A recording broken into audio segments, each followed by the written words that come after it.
Well, let's continue, or I suppose I will continue with Boswell's Life of Johnson. Try to continue. This is a tough book.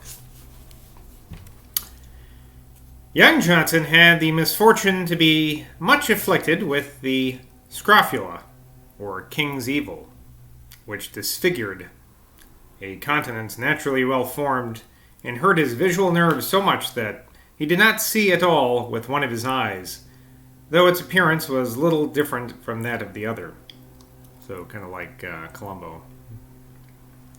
There is amongst his prayers one inscribed, "When my eye was restored to its use," which ascertains a defect that many of his friends knew he had, though I never perceived it. Here, there's a footnote. Speaking himself of the imperfection of one of his eyes, he said to Dr. Burney, "The dog was never good for much." I supposed him to be only nearsighted, and indeed I must observe that in no other respect could I discern any defect in his vision. On the contrary, the force of his attention and perceptive quickness made him seem and distinguish all manner of objects, whether of nature or of art, with a nicety that is rarely to be found. When he and I were traveling in the highlands of Scotland, and I pointed out to him a mountain which I observed resembled a cone, he corrected my inaccuracy by shewing me that it was indeed pointed at the top, but that one side of it was larger than the other. Seems a little nitpicky. And the ladies with whom he was acquainted agree that no man was more nicely and minutely critical in the elegance of female dress. When I found that he saw the romantic beauties of Islam in Derbyshire much better than I did, I told him that he resembled an able performer upon a bad instrument. How false and contemptible, then, are all the remarks which have been made to the prejudice either of his candour or of his philosophy, founded upon a supposition that he was almost blind. It had been said that he contracted this grievous malady from his nurse. His mother yielded to the superstitious notion which, and it's wonderful to think, prevailed so long in this country, as to the virtue of the regal touch, a notion which our kings encouraged, and to which a man of such inquiry and such judgment as Carte could give credit. Carried him to London, where he was actually touched by Queen Anne. Mrs. Johnson, indeed, as Mr. Hector informed me, acted by the advice of the celebrated Sir John Floyer, then a physician in Lichfield.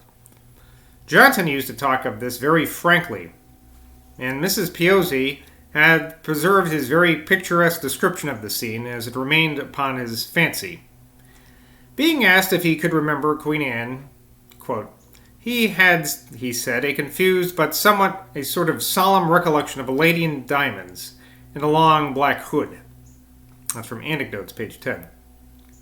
This touch, however, was without any effect.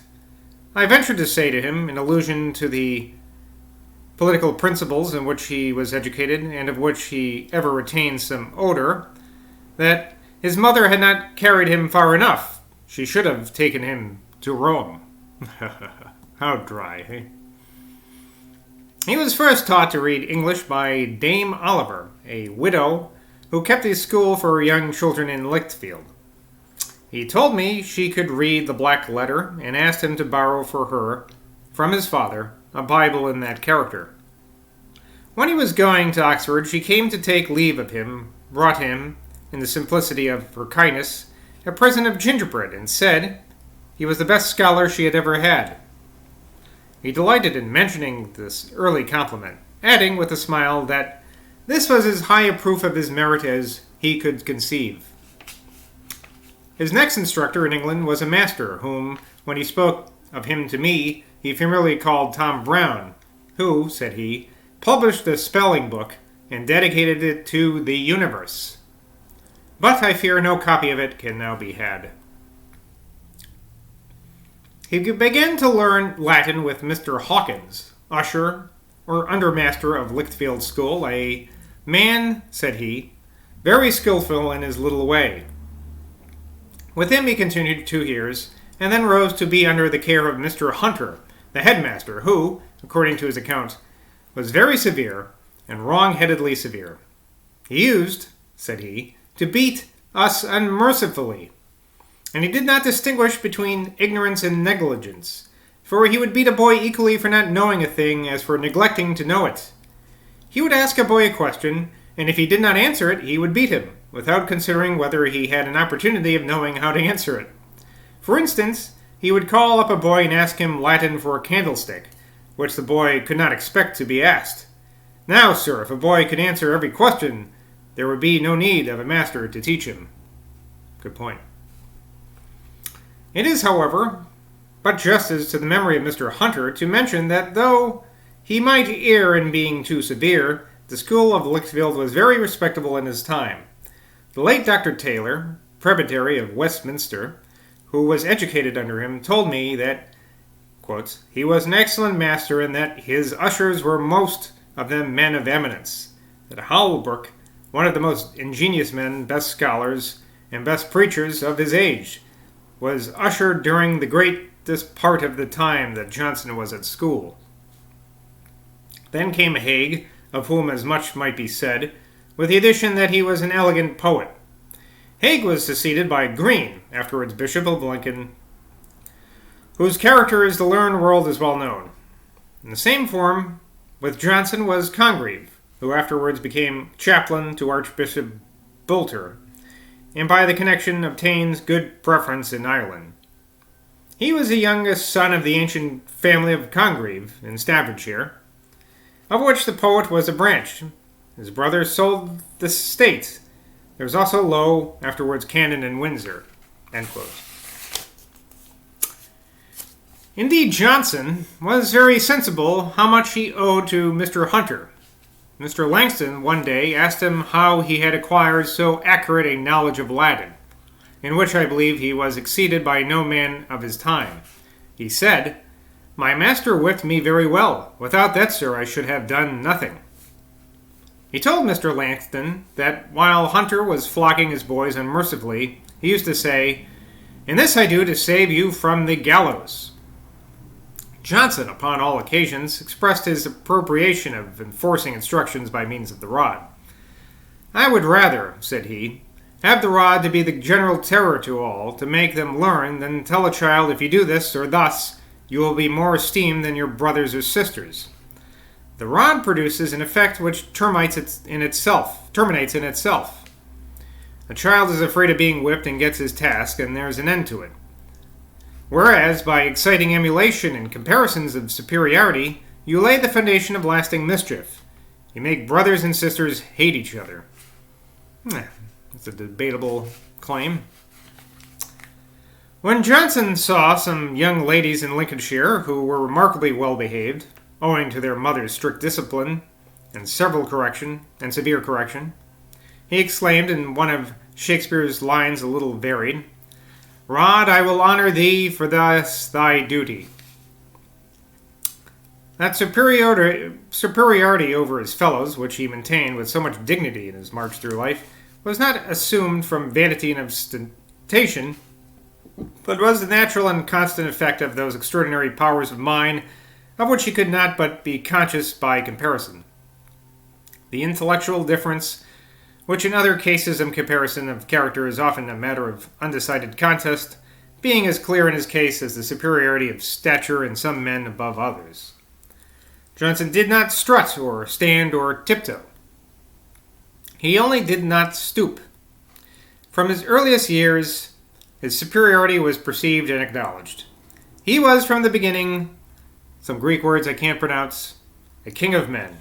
His schoolfellow, Mr. Hector, has obligingly furnished me with many particulars of his boyish days, and assured me that he never knew him corrected at school but for talking and diverting other boys from their business.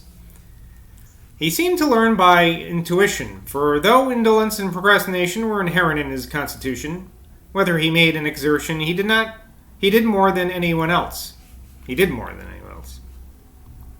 In short, he is a memorable instance of what has been often observed that the boy is the man in miniature, and that the distinguishing characteristics of each individual are the same through the whole course of life. His favorites used to receive very liberal assistance from him, and such was the submission and deference with which he was treated, such the desire to obtain his regard, that 3 of the boys, of whom Mr. Hector was sometimes one, used to come in the morning as his humble attendants and carry him to school. One in the middle stooped, while he sat upon his back, and one on each side supported him, and thus he was borne triumphant. Such a proof of the early predominance of intellectual vigor is very remarkable, and does honor to human nature. Talking to me once, himself, of his being much distinguished at school, he told me, "They never thought to raise me by comparing me to anyone. They never said Johnson is as good a scholar as such a one, but such a one is as good a scholar as Johnson." And this was said but of one, but of Lowe. And I do not think he was as good a scholar. He discovered a great ambition to excel, which roused him to counteract his indolence. He was uncommonly inquisitive, and his memory was so tenacious that he never forgot anything that he either heard or read. Mr. Hector remembers having recited to him 18 verses, which, after a long pause, he repeated verbatim, varying only one epithet, by which he improved the line. He never joined with the other boys in their ordinary diversions. His only amusement was in winter, when he took pleasure in being drawn upon the ice by a boy barefooted, who pulled him along by a garter fixed around him. A very easy operation, as his size was remarkably large. His defective sight, indeed, prevented him from enjoying the common sports, and he once pleasantly remarked to me how wonderfully well he had conceived to be idle without them. Lord Chesterfield, however, has justly observed in one of his letters, when earnestly cautioning a friend against the pernicious effects of idleness, that active sports are not to be reckoned idleness in young people, and that the listless torpor of doing nothing alone deserves that name. Of this dismal inertness of disposition, Johnson had all his life too great a share. Mr. Hector relates that he could not oblige him more than by sauntering away for hours of vacation in the fields, during which he was more engaged in talking to himself than to his companion. Dr. Percy, the Bishop of Dromore, who was long intimately acquainted with him, and has preserved a few anecdotes concerning him, regretting that he was not a more diligent collector, informs me that, when a boy, he was modestly fond of reading romances of chivalry, and is retaining his fondness for them through life, so that, adds his lordship, spending part of a summer at my parsonage house in the country, he chose for his regular readings the old Spanish romance of Filamarte of Hicania, in folio, which he read quite through. Yet I have heard him attribute to these extravagant fictions that unsettled turn of mind which prevented his ever fixing in any profession. 1725, Etat. 16. After having resided for some time at the house of his uncle, Cornelius Ford, Johnson was, at the age of 15, removed to the school of Stourbridge in Worcestershire. Have I been pronouncing that wrong? I think I have. Worcestershire. Of which Mr. Wentworth was then master. This step was taken by the advice of his cousin, the Reverend Mr. Ford, a man in whom both talents and good disposition were disgraced by licentiousness. In footnote here, he is said to be original of the parson in Hogarth's modern midnight conversation, in case you're curious, which I'm not. But who was a very able judge of what was right. At the school, he did not receive so much benefit as was expected. It has been said that he acted in the capacity of an assistant to Mr. Wentworth in teaching the younger boys. Mr. Wentworth, he told me, was a very able man, but an idle man, and to be to me very severe, but I cannot blame him much. I was then a big boy. He saw I did not reverence him, and that he should not get no honor by me. I had brought enough with me to carry me through, and all I should get all at his school would be ascribed to my own labor, or to my former master. Yet he taught me a great deal. He thus discriminated to Dr. Percy, Bishop of Domer, his progress at his 2 grammar schools. In quotes, "At one I learned much in the school, but little from the master. And the other I learned much from the master, but little in the school." The bishop also informs me that Dr. Johnson's father, before he had received at Stockbridge, applied to have him admitted as a scholar and assistant to the Reverend Samuel Lee, M.A., headmaster of Newport School in Shropshire, a very diligent, good teacher at the time and high reputation, under whom Mr. Hollis is said in the memoir of his life to have been also educated, as was likewise the Bishop of Dromore many years afterwards. This application to Mr. Lee was not successful, but Johnson had afterwards the gratification to hear that the old gentleman, who lived to a very advanced age, mentioned it as one of the most memorable events of his life, that he was very near having that great man for his scholar. He remained at Stourbridge a little more than a year, and then returned home, where he may be said to have loitered for 2 years in a state very unworthy his uncommon abilities. He had already given several proofs of his poetical genius, both in his scholarly exercises and in other occasional compositions. Of these I have obtained a considerable collection by the favor of Mr. Wentworth, son of one of his masters, and of Mr. Hector, his schoolfellow and friend, from which I select the following specimens. And now I will read you some of Samuel Johnson's poetry. Translation of Virgil, Pastoral 1. Melobius.